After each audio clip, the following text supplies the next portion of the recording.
The thing is, with the Tottenham team he had, yeah, I think hindsight is a beautiful thing because we actually underestimate how good the players were that he had at Tottenham at the time.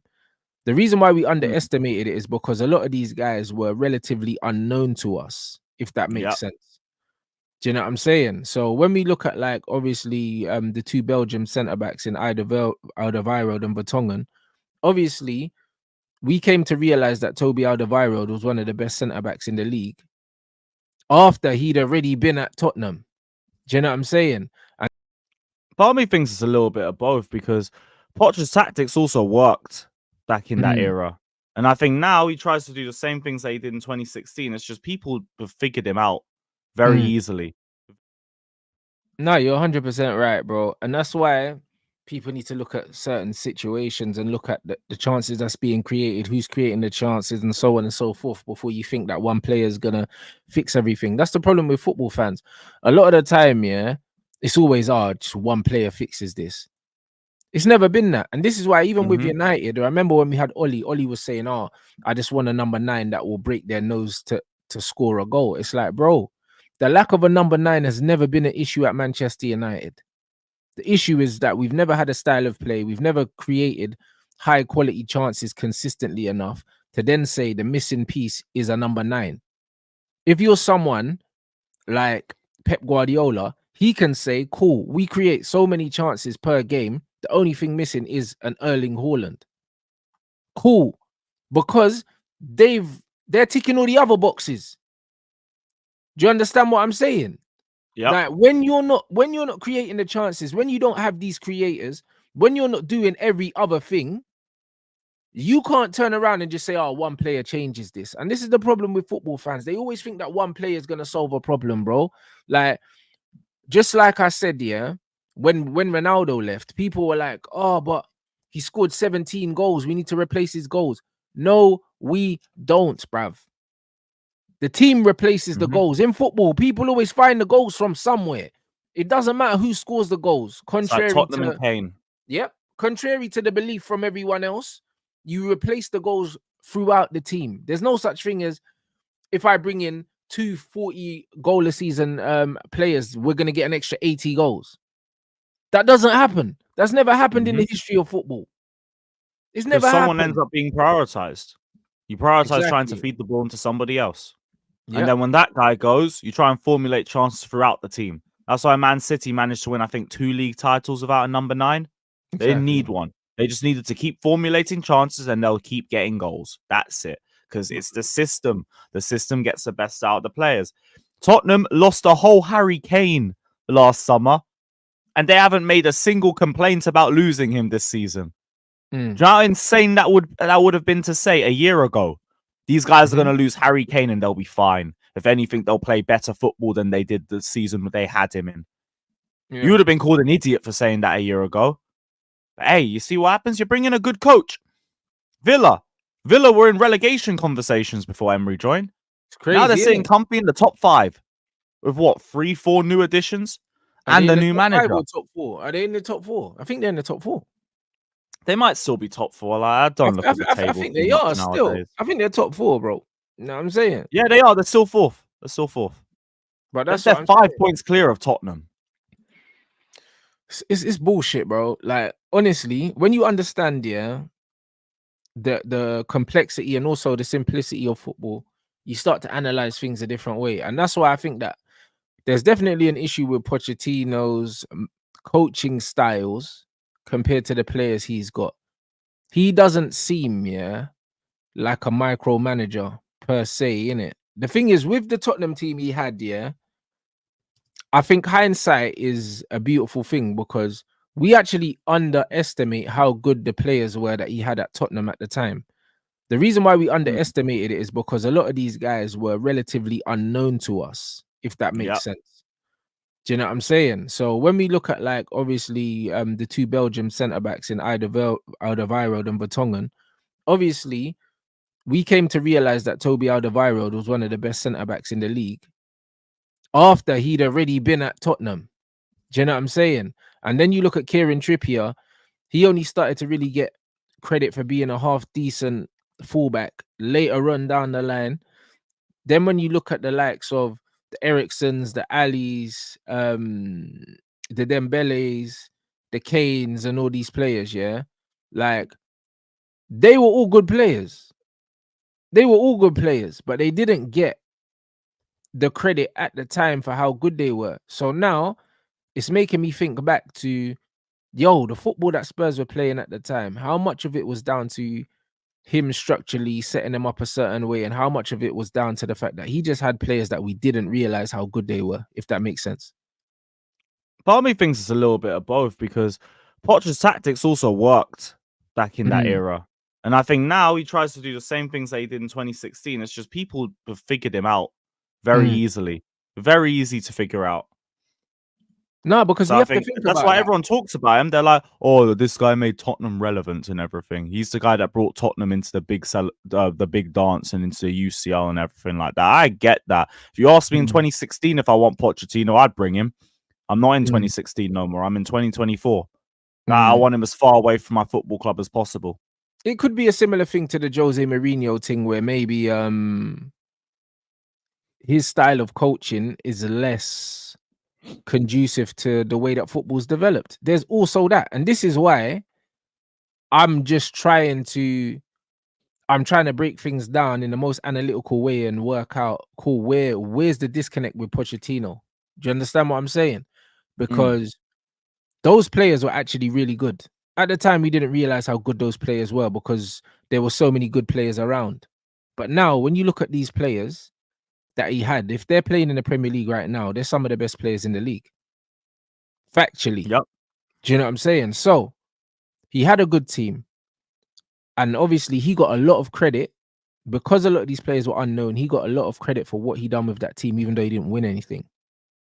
But now, when we actually look at what he's done since, and when you look at what he's got, if you understand coaching styles, that maybe Pochettino's not as tactical as we thought he is. That's what I'm getting at. Do you know what I mean? Because, like, for instance, Man United we've been linked with Julian Nagelsmann. We've been linked with the Zerbi. More recently, we've been linked with Inzaghi. I don't think the Inzaghi thing's real. I think the Inzaghi thing's maybe fans want Inzaghi and it's fake news. I don't believe that Man United are looking at Inzaghi. I would like them to. Do you know what I mean? I would like them to, because I think he's a very, very good coach. But I think it's between Nagelsmann and De Zerbi. And I've looked into both of their playing styles like in depth. Like I've been studying. Potter instead then. I haven't heard anything about Potter, to be honest. Like I heard the Potter stuff at the beginning before they came in, but since they've come in, I haven't heard Potter's name mentioned at all. I've only heard De Zerbi and Nagelsmann. That's all I've heard. So I'm looking at their two styles. And if you look at, for instance, with Nagelsmann thing, yeah, is a bit more chaotic in it and less controlled. And that's why at Bayern Munich, for instance, yeah, like what I've been told is that they were saying that at Bayern Munich, they wanted him to give the players a bit more freedom, kind of thing. And the players weren't really happy with the way he coaches. So it makes me feel like Nagelsmann's style is better with either younger players or players with less of an ego. Similar to like where I think Arteta is. Certain coaches are just better with shitter players, if that makes sense. Do you know what I mean? Like it's just like when I look at someone like what's his name that was at Leeds. Bielsa. You see them kind of coaches, they're better with these up and coming players, yeah, that are gonna run themselves into the floor and just do what they're told in it. That ones they can mold a bit more. Yeah, players they can mold. You know what I'm saying? And that's what Nagelsmann looks like. Do you know what I'm saying? That no ego, high energy, high press, do as you're told kind of football, that more robotic kind of football, more automated kind of ball. Do you know what I'm saying? Whereas when I look at what De Zerbi does, De Zerbi saying that he likes to set his team up a certain way and he likes to give players the freedom to choose what they do in it. So a lot of his stuff is like, it's all about the third man in it. So when they move, they formulate triangles around the pitch. That's what they do. But they leave it to the players to choose what pass, and there's a bit more creativity there. And that's why when you see Brighton score these goals, these little one-touch passes in the final third and stuff, players, even though he coaches them a certain way, he gives them the freedom to make certain decisions. Whereas with Nagelsmann, it almost seems like he wants to control everything in it. And that's what a lot of the players at Bayern Munich had an issue with. They wanted a bit more freedom. The likes of Sané and all these guys wanted to be able to express themselves a bit more. And then when he did allow them to do that, they started dropping points, and then he went back to his old ways, and that's what got him sacked. That's what they're saying. Do you know what I mean? So it's a very weird one, bro. It's like, if I look at the two, I would rather have a manager that can almost, not completely, but tailor his style of play to the players that he has, rather than someone like Nagelsmann that's gonna micromanage everyone. That's more of an Ancelotti, all right? But exactly, but that's what I'm saying. So I'd rather have someone like an Ancelotti or the Zerbi who looks at the players he has. And Michel said the same thing. The Girona manager, he adapts the way that he wants his team to play to the strengths of the players he has. Whereas Nagelsmann doesn't really do that. He just has his way and he wants to just play that football. Do you know what I'm saying? And he's just about creating spaces and opening spaces in the team and stuff like that. I'd rather a manager that plays to the strength of his players. I think that that's where the longevity lies in it. So I prefer a manager like that. I don't know what kind of manager Poch is, bro. He don't play to players' strengths. He misprofiles everybody. But that's what I'm trying to see. Enzo say. doing up second striker shifts. I see Chilwell playing as a left winger. I see Cole playing as a left back, which I'm probably going to see tomorrow as well. With all the players that have played so long and everything, I don't expect Chilwell to start. Which just choose your death with Colwell or Chilwell at left back. I've seen Disasi at right back while Gusto's fit. I've seen Gallagher played as a DM, as a right winger, as a left winger. Seen him even played up top in certain periods.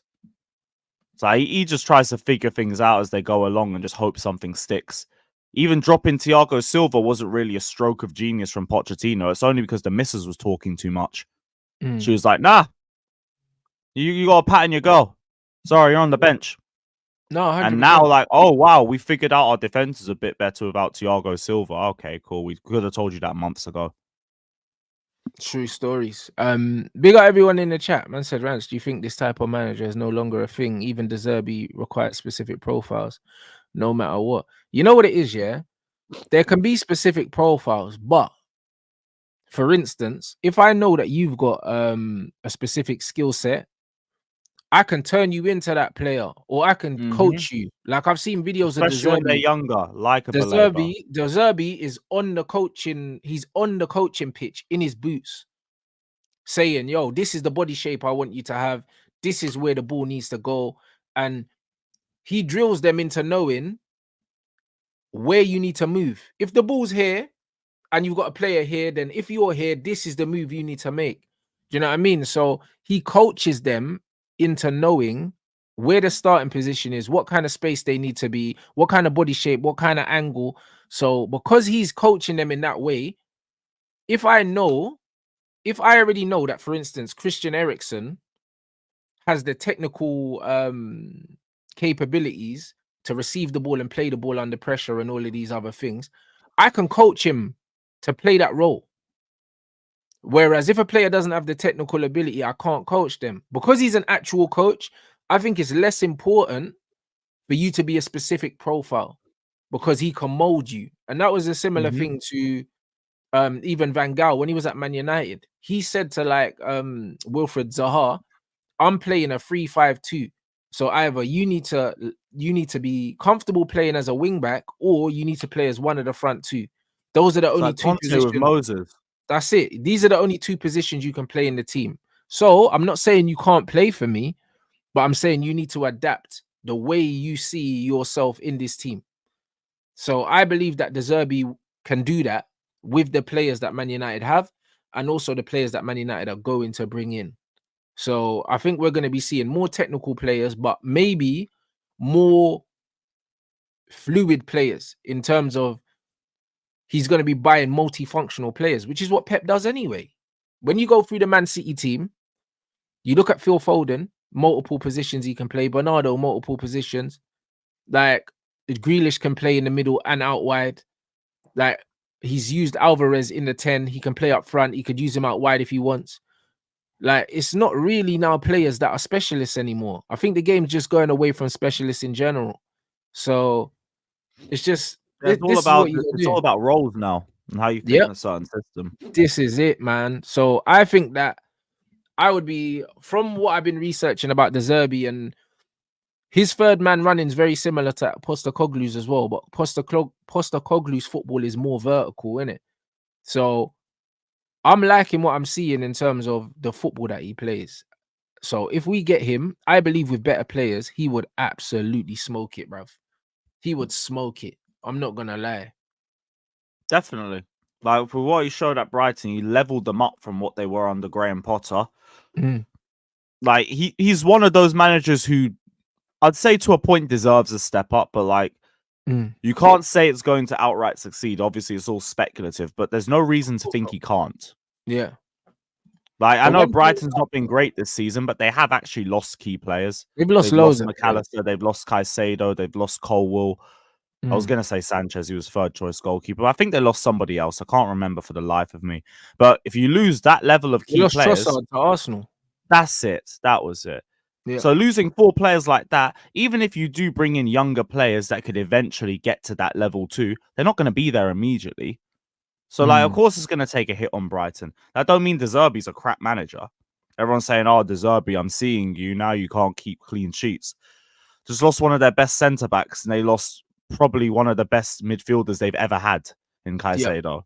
So, well, two of them with McAllister. He's proper. I can't lie, bro. Like and you know, like because I remember they came to the bridge under Lampard. That's one of the most dominant games I've ever seen by an away side. Man just moved the ball from one side to the other, 1-2 touch football, and none of us could even get a touch of the ball. Yeah, and they had Colwill as well, bro. Do you know what I mean? They had Colwill, Cucurella, and I was doing a lot of research on him yesterday. Him and Nagelsmann. I didn't realize that he got relegated as well. Like, so he's been about. Do you know what I'm saying? And like to have the actual bottle to go to a team that's in a relegation battle and still try and play your way out of it. Like, bro, it takes some bottle, bro. Like he refuses, he absolutely refuses to budge from his principles, and I love that. Do you know what I'm saying? Because when they were doing the comparisons to him and like, because obviously with the total football thing with Johan Cruyff, Johan Cruyff likes to play the single pivot 6, and De Zerbi likes to play the double pivot. You know, like that. And Johan Cruyff always used to say, that you can't play a double pivot in that kind of way because the two players would get in each other's way and stuff like that.